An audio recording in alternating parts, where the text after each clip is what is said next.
Okie dokie. So, well, sorry, a late start today. Too many things going on. But we're going to do another round of low-level stuff today. So, if anybody remembers, I think last time we talked about reservations, which are basically the Realm version of mutexes. And so we got to see both kind of more another case of a synchronization event and how those are handled locally by keeping lists of local waiters, but then also a little bit more complicated behavior in terms of the distributed movement of locks around the system. So the last synchronization primitive we have in Realm is barriers, and so I figured I'd talk about those today. And let's do the usual thing. We'll start with low-level.h and look at what the API provided to the higher level is, and then we'll see how that gets implemented. So we're going to go find barrier.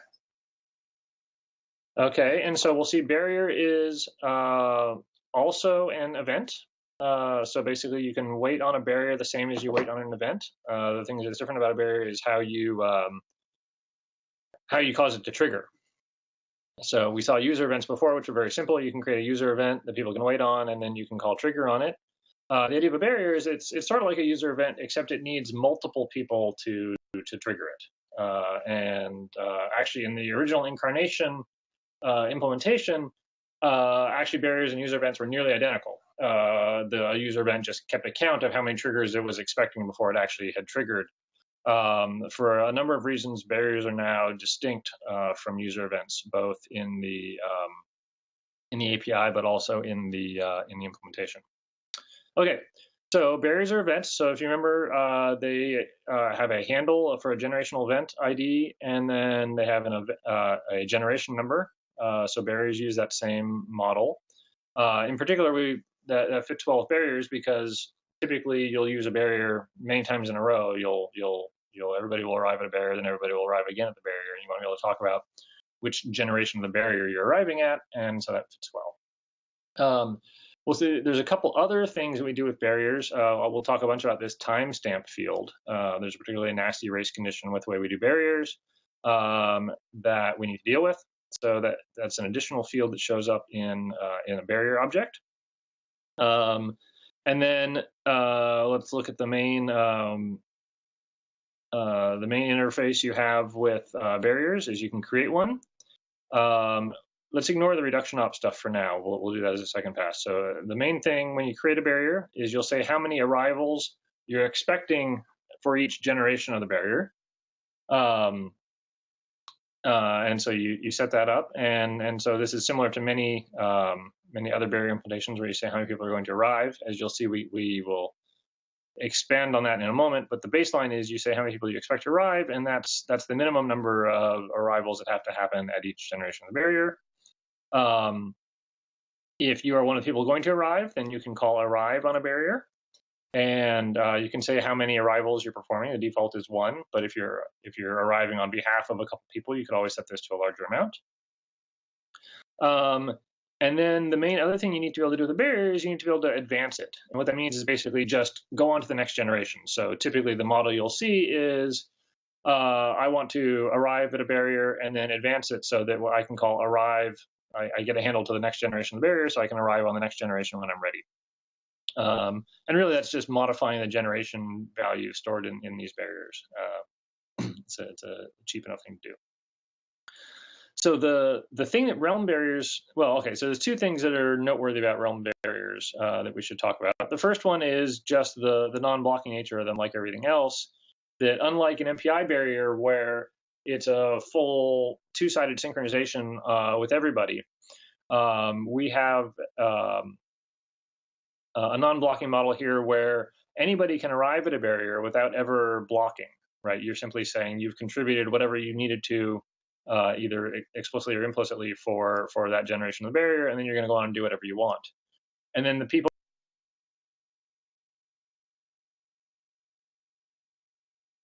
event and use it as a precondition for whatever it was they were going to do once all the arrivals have happened. And so in particular, you can arrive without waiting, and you can wait without arriving. And you never need to know, just like with an event, we don't need to know how many people are going to wait on it or who or when. Same with a barrier. We need to know how many arrivals are expected, but we don't need to know how many waiters are expected. And so we can use barriers in a lot more interesting cases. The other thing we can do with a realm barrier is we can actually modify the arrival count. So when you initially create a barrier, you create it with a certain number of expected arrivals. But on a per generation basis, you can actually, if you've got a handle to a barrier for a given generation, you can actually call this alter arrival count method and say, hey, I expect actually, 4 more people are going to have to arrive at this barrier before it should be considered triggered. And the main use case for this is, you can imagine that, let's say I've got some operation I want to do where I need the result of all the pieces before I can go on, and I initially decide I'm going to break it up into 10 pieces. So I might create a barrier with an expected arrivals of 10, so that each person working on the barrier, and people can then wait on the barrier to say when it's all going to be done. But now let's say one of those 10 pieces decides it wants to further subdivide its work to match the processor distribution on its machine, and so it may want to spawn 4 subtasks to each compute 1/4 of its original 1/10 of the work. And in a traditional model, you'd have to do some sort of nested barrier here, where you kick off those 4 things, and then you explicitly wait for those 4 things to finish, so that you can do an arrival on the original barrier, and have that arrival only happen after all 4 of your sub pieces have finished.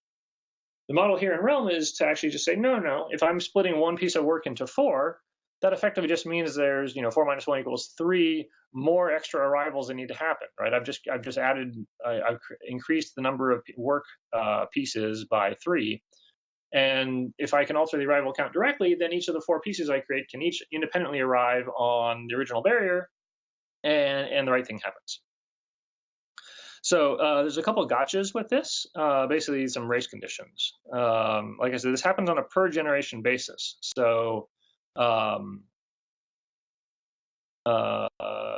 you can make different decisions per generation, but it also means you need to make sure that your attempts to modify a generation happen during that generation. And so this shows up in kind of 2 different ways. The first one is that in order to call alter arrival count in a well-defined way, you effectively have to represent at least one of the arrivals, one of the outstanding arrivals to that barrier. So, and this fits that use case I said, where you've been given a piece of work to do, and if you decide yourself that you're going to split it up into 4 pieces, then it's safe for you to alter the arrival count to represent the 3 new arrivers, because you were the existing arriver. But if you were not one of the people initially going to arrive at a barrier, and you want to create new work for that barrier, now you've got a race condition, because you're creating this new work, and at the same time that barrier may have triggered if all the other existing arrivers have arrived. So the assumption is that this is used, that alter arrival outstanding, because it will be the thread that is calling alter arrival count.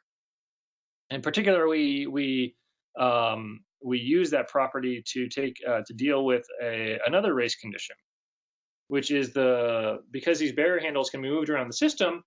Often a barrier will be created on one node, and that handle will be given out to all the workers, which may be on other nodes. And in the case of altering the arrival count, you can actually get a 3-way thing where node A creates a barrier, gives it to node B. Node B alters the arrival count and delegates some work to node C. And then node C might complete the work before node B does, and node C sends an arrival to node A saying, hey, I did one of my pieces. And if node A hasn't heard from node B to expect more pieces, then we might incorrectly trigger the barrier early. And the way we're going to deal with that is with this timestamp thing. Basically, if you alter an arrival count, we use a timestamp to effectively of the adjustment of the arrival count. And we do that in a distributed way, so that the notification from B to A that the arrival count has been updated can proceed independently from the notification from C to A that one of these new arrivals has occurred, and A has enough information to properly order them and not erroneously trigger the barrier early. So let's go look at how this actually gets implemented, unless there's any questions about this so far. Okay, we're going to go look at low-level impl.h. Again, assuming my interface is going to do the right thing. There we go. Low-level impl.h. Okay. So if you remember from before, for events, we had the event handle, which then got mapped to a generational event impl. We have a similar thing here where a barrier handle gets translated internally into pointers to objects of type barrier impl without the colons.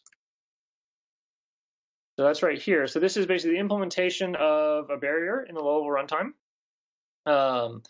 Just like generational events, it inherits from the abstract event impl interface, which basically just provided the ability to wait on things. And so we will provide implementations of those. We'll provide implementations of has triggered, external wait, and add waiter.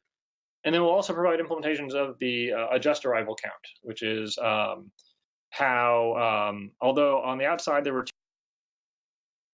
stuff, and there was also a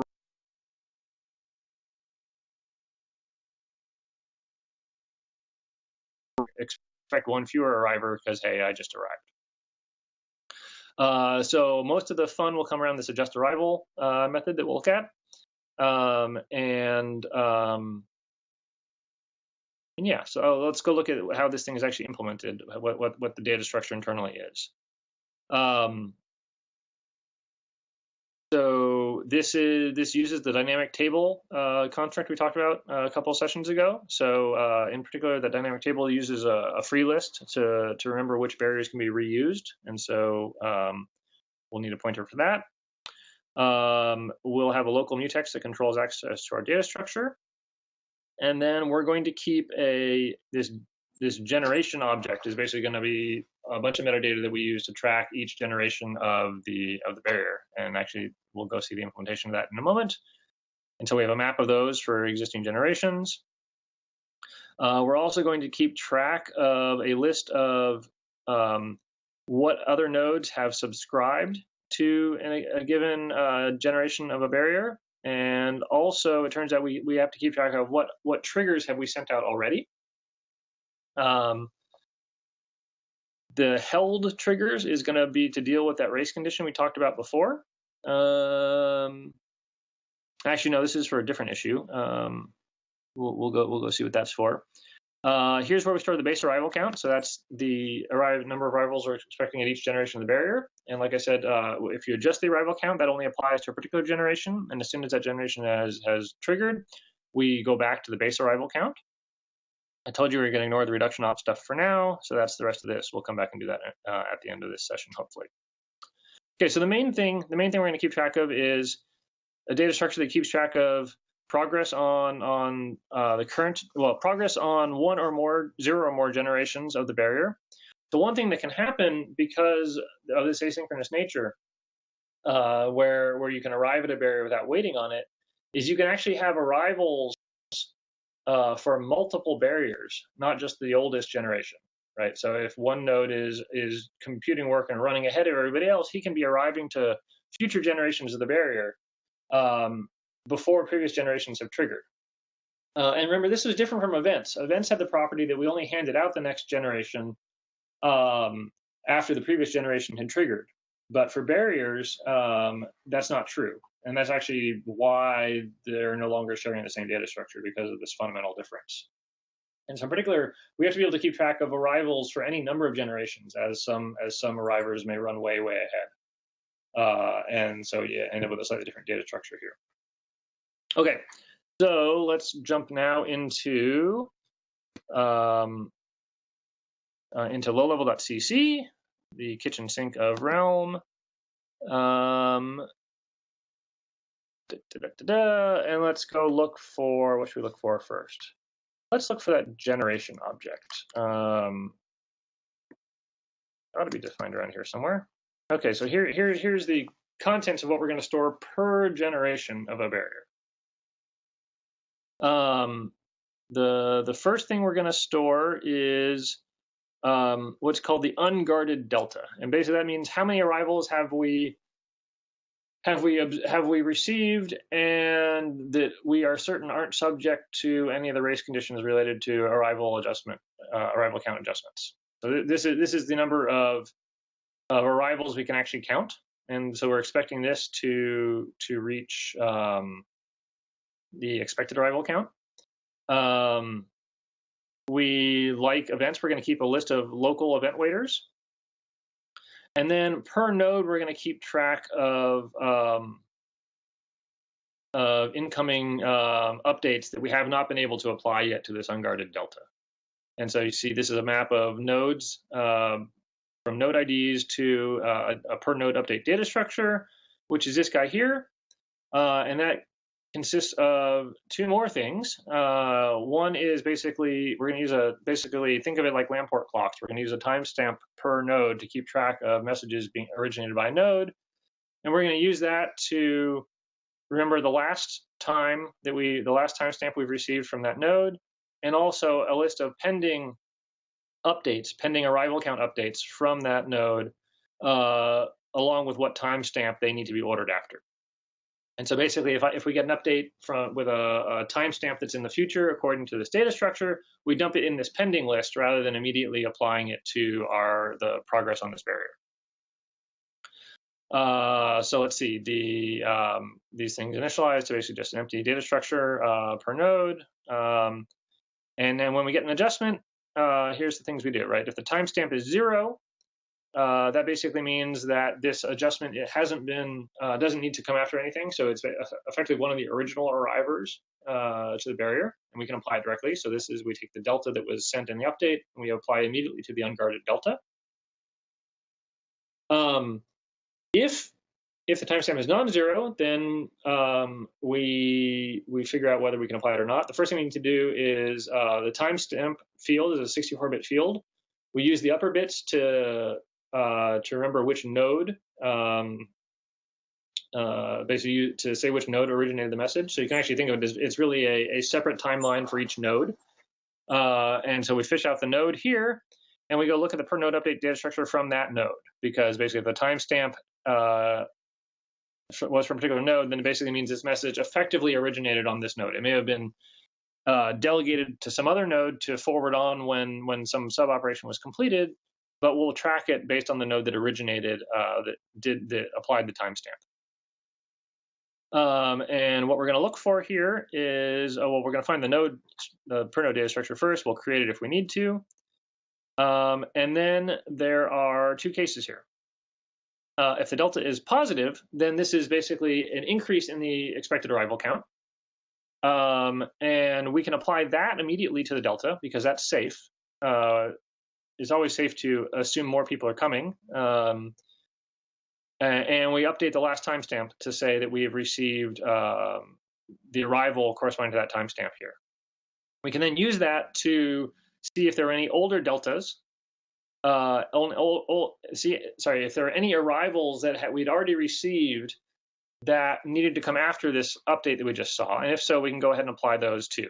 And generally, these deltas here will be negative. So whereas this was adding some arrivals, this will then take away some, and possibly all, but at least some of those arrivals. And we couldn't do it in the other order, because if we had done these subtractions before this addition, then the count might have hit 0. We might have accidentally triggered the barrier.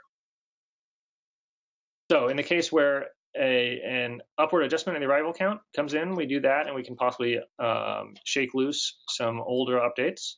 If the delta is negative, that was somebody who was trying to arrive at the barrier. And what we're going to do here is we're going to say, is the timestamp on this older than the last arrival we've seen from the last adjustment we've seen from this node? If it is, we can go ahead and apply it immediately. And if not, then we stuff it on this pending list here.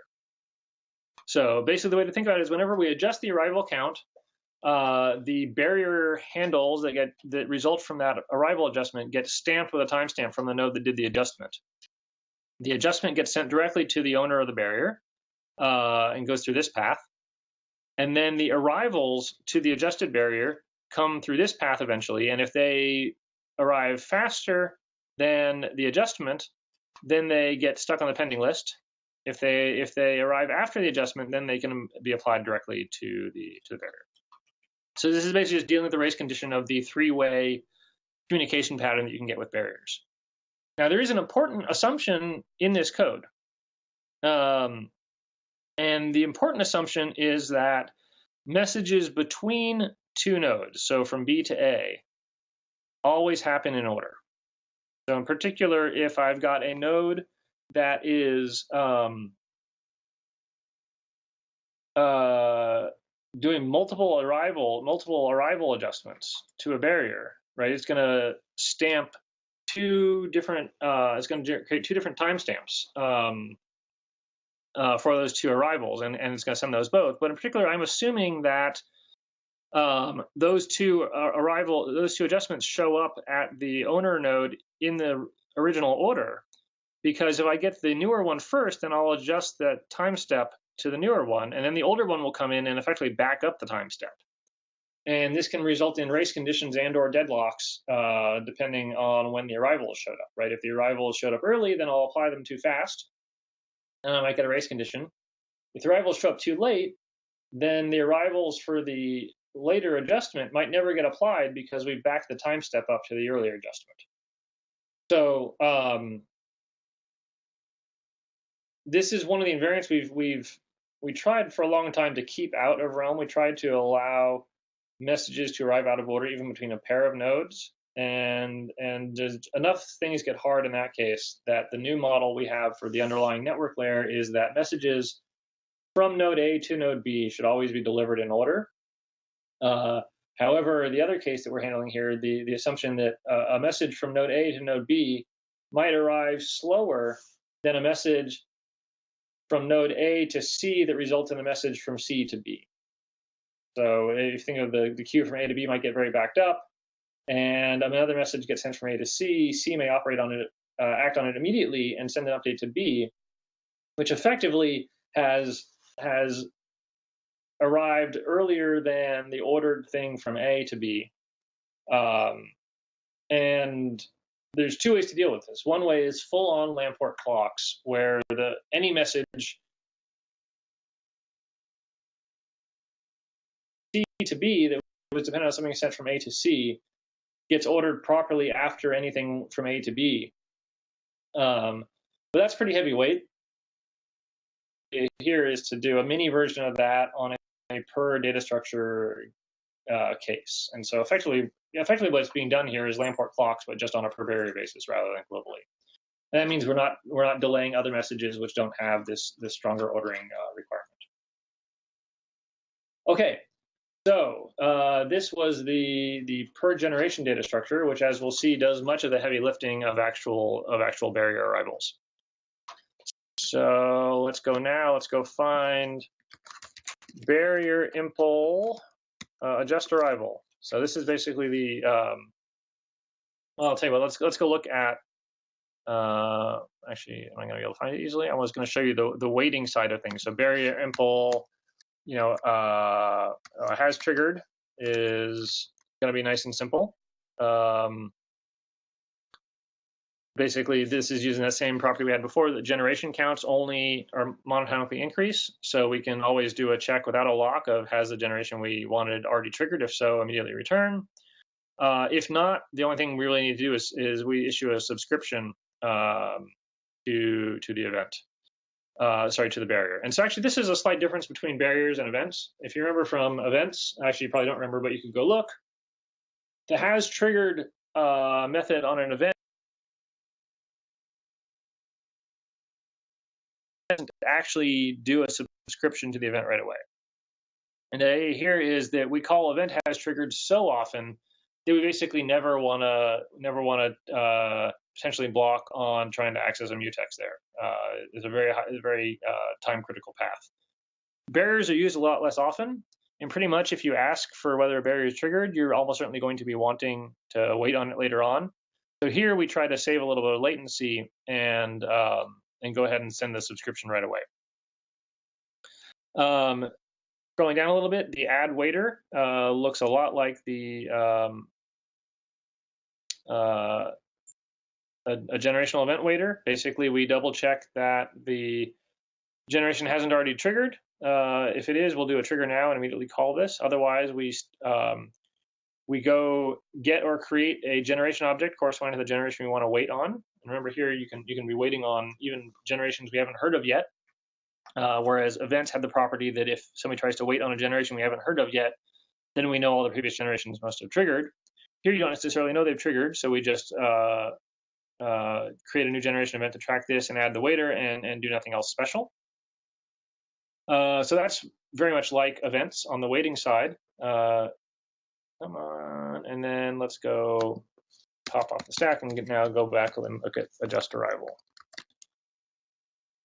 Okay, so if we're going to adjust the arrival count, remember in the low level, in the internal implementation, this is both arriving at a barrier, which is a negative adjustment to the delta, to how many people how many arrivals we're still waiting for, but also positive adjustments for dynamic changes to the barrier count.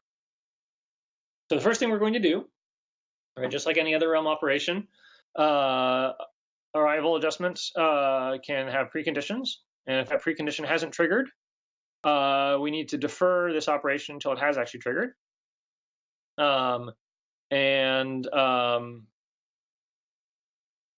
This is actually code that I'm probably going to change in the near future because it's a minor performance issue for S3D. But right now, we do it locally in that basically whoever requested the adjustment to the arrival, if the event hasn't triggered, we will locally create a deferred barrier arrival object, which basically just captures the information that were before this arrival and make it contingent on the precondition actually triggering. And we return immediately. The other approach to it would be to send the arrival message and the precondition information to the owner of the barrier and let him wait on let him defer the arrival on his side. And the right answer actually kind of depends on where the event is going to get triggered. If it turns out the precondition event is also going to get triggered where the barrier on the owner of the barrier, then you save some you save 2 network latency message transfer latencies by letting the deferral happen at the owner of the barrier. If the event is going to happen locally, then you don't really save anything, right? Either you defer locally, then when the event triggers, you send the arrival message to the owner, and that's one message, or you forward the message, and there's no latency there because we're waiting on the event. But then when the event triggers, there will have to be an event notification message from the current node to the owner, which takes just as long as sending the adjustment itself. So the main case where this is useful is where you actually know or suspect that the precondition is going to trigger at the owner of the barrier, in which case, if you forward the adjustment to the owner for deferral there, you actually save 2 network latencies. That's probably I'm going to switch that in the not so distant future. Anyway, so that was the deferral case. If we get past here, then it means we're not deferring it. We're going to apply the arrival adjustment now. There are 2 cases for this. The first is if we are not the owner of the barrier. So like events, barriers have a single owner at the moment, and only that owner is allowed to actually make changes to the state of the barrier. And so if we're not the owner, then we just ship this adjustment request to the owner to apply. And so we just send all the necessary information, the barrier, the delta, and we'll get to the reuse values in a few minutes.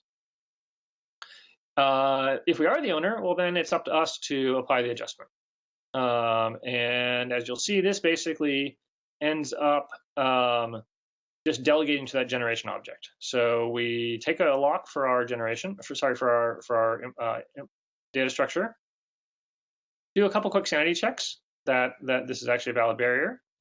And then we go ahead and either get or create the generation object corresponding to the generation that's being adjusted here.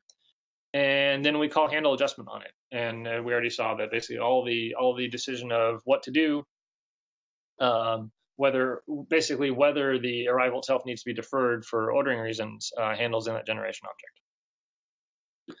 Once we've done that adjustment, we can then go look to see if one or more generations have actually triggered. And this has to be done strictly in order. We don't trigger generations out of order. So you can, although you can arrive at generations out of order, they always trigger in order.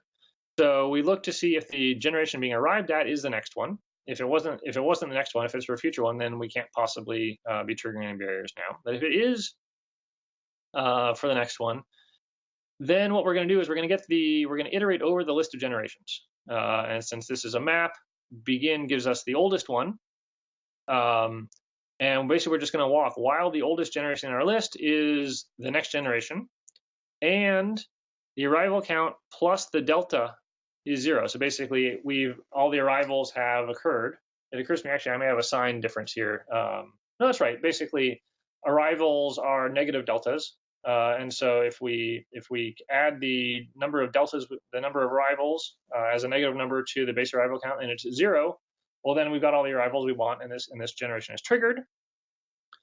So what we're going to do then is we're going to take the local waiters list from that generation and tack it on to our list of local notifications. We're going to defer the actual notifications to outside this lock. And we are going to remember this generation is triggered in case we need to notify any other nodes. And we'll go ahead and delete this generation object. We don't need it anymore since this generation is triggered. If any generations have occurred, this is where we go look at the remote subscriptions and see which nodes need to be notified of triggers.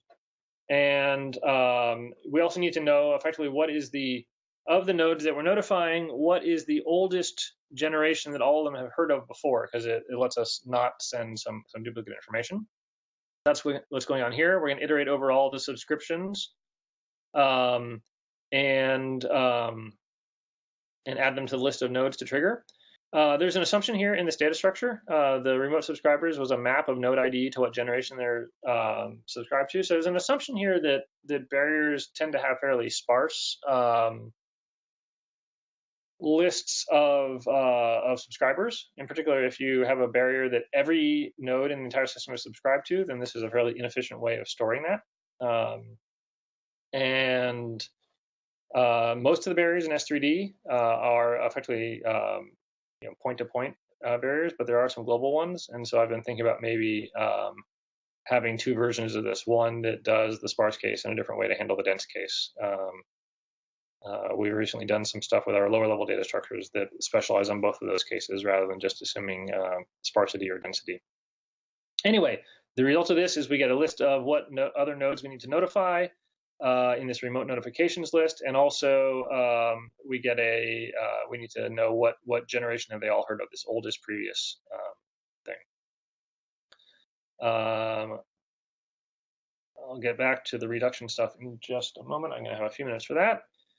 But then eventually we're going to get out of our lock, and we're going to start notifying people. So this curly brace here was the thing that released the mutex on our internal data structure. And so now if we're going to trigger things, first we go over our list of local notifications and just do the standard thing where we call, these are event waiters stars. So we just call their event triggered method, tell them something's happened. If they want us to delete them, we will. And for remote notifications, it's the same thing. Basically, we're going to iterate over the remote nodes that are subscribed to this barrier, and we're going to send them a barrier trigger message letting them know that the event has triggered. Okay, so that is barriers in the traditional I'm an MPI barrier sense of I'm just synchronization. Any questions on that? If not, I'll spend the last 10 minutes on what if these things are actually global reductions instead of just synchronization primitives.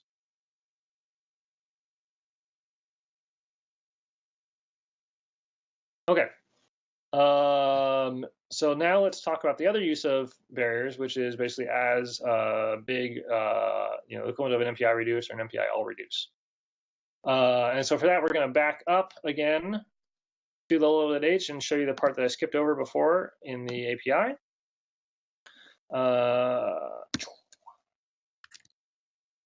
So when you create a barrier, in addition to giving the expected arrival count, You can also provide a reduction op. And so I think Mike has talked about how we use these reduction ops for doing modifications to elements of regions, but they also work great for describing the kinds of reductions get performed as part of a global reduction, so the equivalent of an MPI reduce or an all reduce. And so if you have a reduction op, it tells you how to take two values and smush them into one. And if you have n values, you can do this in some tree-shaped thing to reduce all the n values down to one. And that will be the result of the global reduction. So to do that, you need to give us three things. You need to give us what is the actual reduction op you want to perform, and those are registered with the runtime at startup. And then you also need to tell us what the initial value is. So if you have a plus equal operation, you have to define what is the thing that all the plus equals get applied to initially. Quite often that will be 0, but you have to provide the value since we're agnostic to what the reduction op is, and tell us how big it is because we're untyped here. And so when you create a barrier, all generations of the barrier will have the same initial value and the same reduction op. So you might create a reduction sum barrier, in which case the reduction op is basically plus, and the initial value is 0. But you can also imagine doing a min reduction barrier, where the reduction op is something that performs a binary min operation, and the initial value would be infinity, so that any min applied to infinity is meaningful. Once you do this, the other thing at the API level is that when you arrive at a barrier, in addition to just contributing one or more arrival counts, you can also contribute a value to be reduced in. And so the same that you provide a pointer to the value and the size of the value. And you'll see we ship these around and apply the reductions to build the result of the global reduction. The last piece of this is now, since these phase barriers are computing a result for a given generation of a barrier, you can call get result and ask for what is the result of this barrier. This behaves a little bit like has triggered in that it's non-blocking. You can ask for the result for current generation, and we'll either give it to you and return true, or we'll return false and say no, that we don't actually have the result yet. If you want the result to exist, then you need to have waited on the barrier in order to guarantee the result exists. There's a bit of a quirk here in that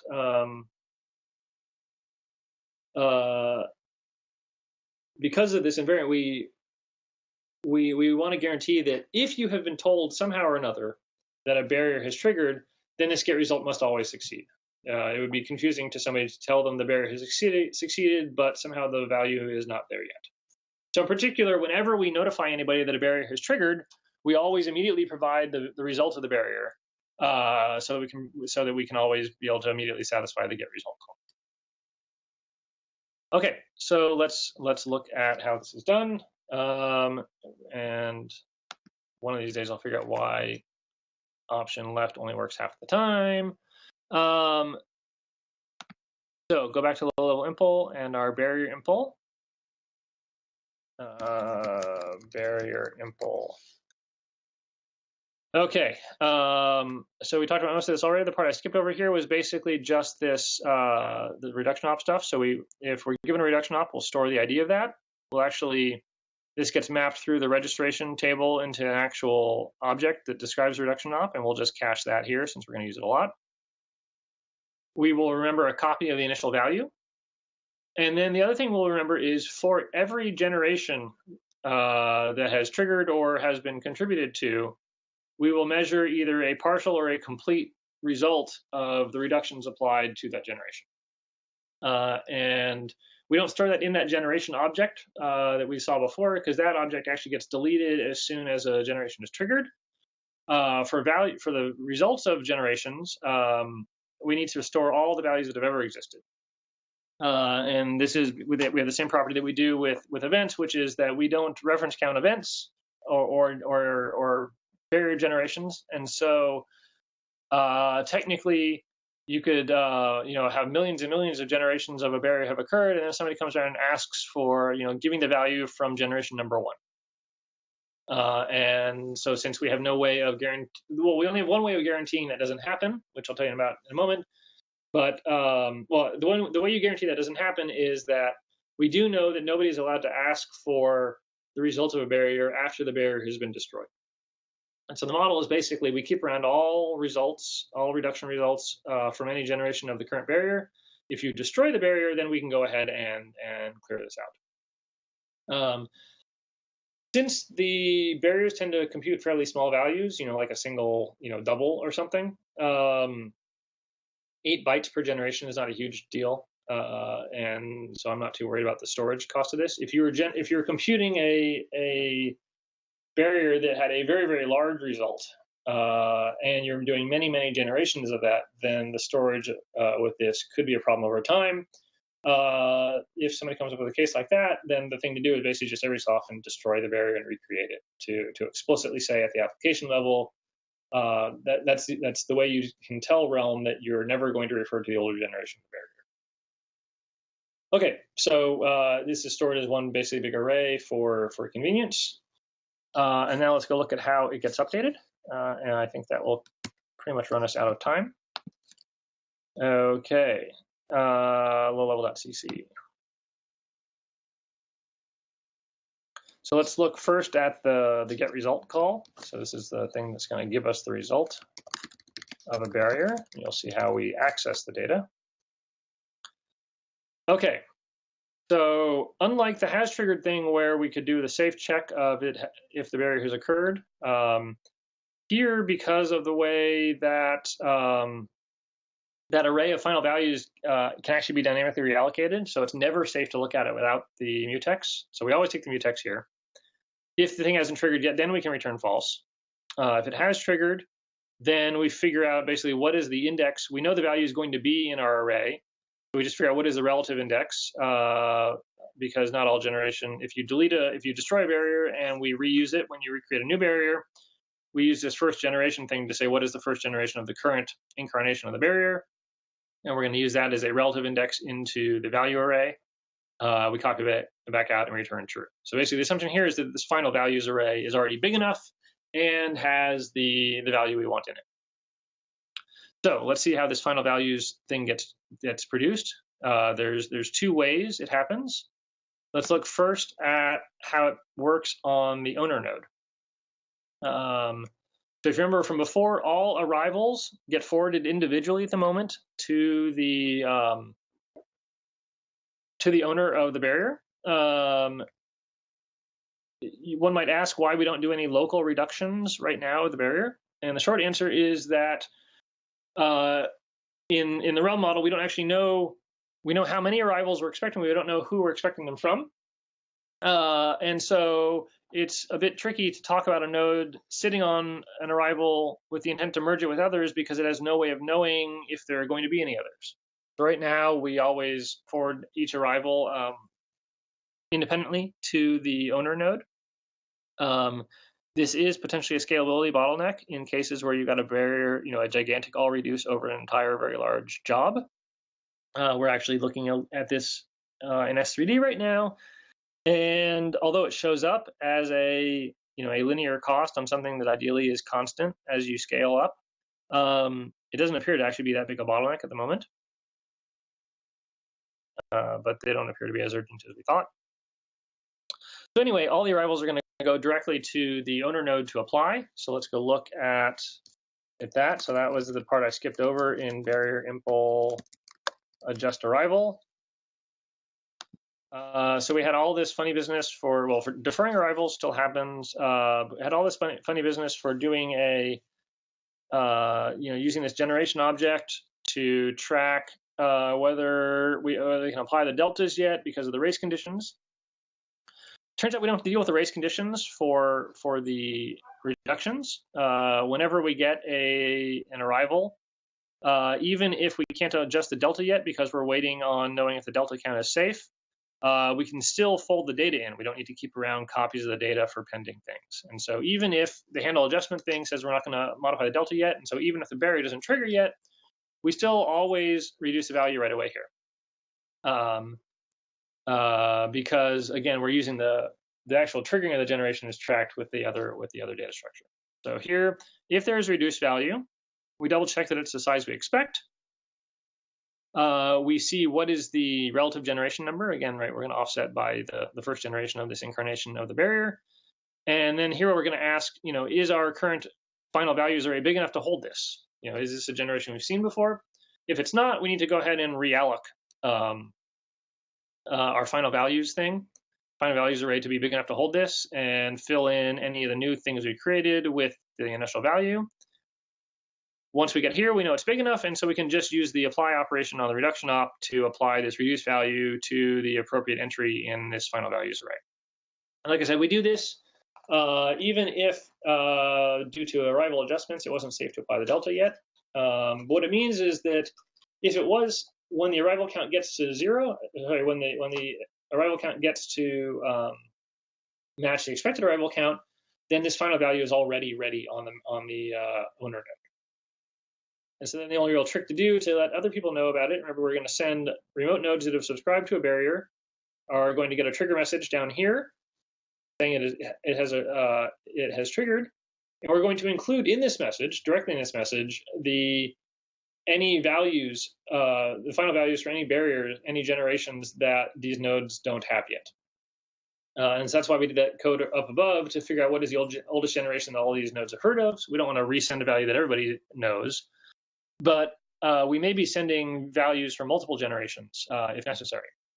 And the reason for this is that if let's say a remote node subscribes to generation 10,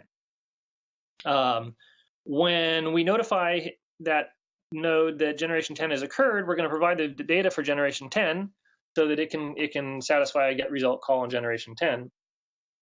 But if it then subsequently gets a request for the value for generation 9, remember, we do guarantee that generations trigger in order, various generations trigger in order.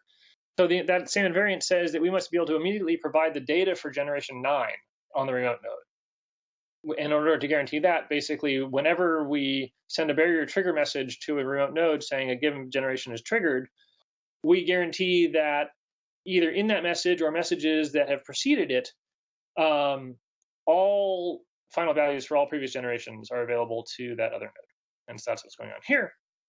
And I am just about out of time, so I will leave it at that for today. Are there any questions about barriers and how they work?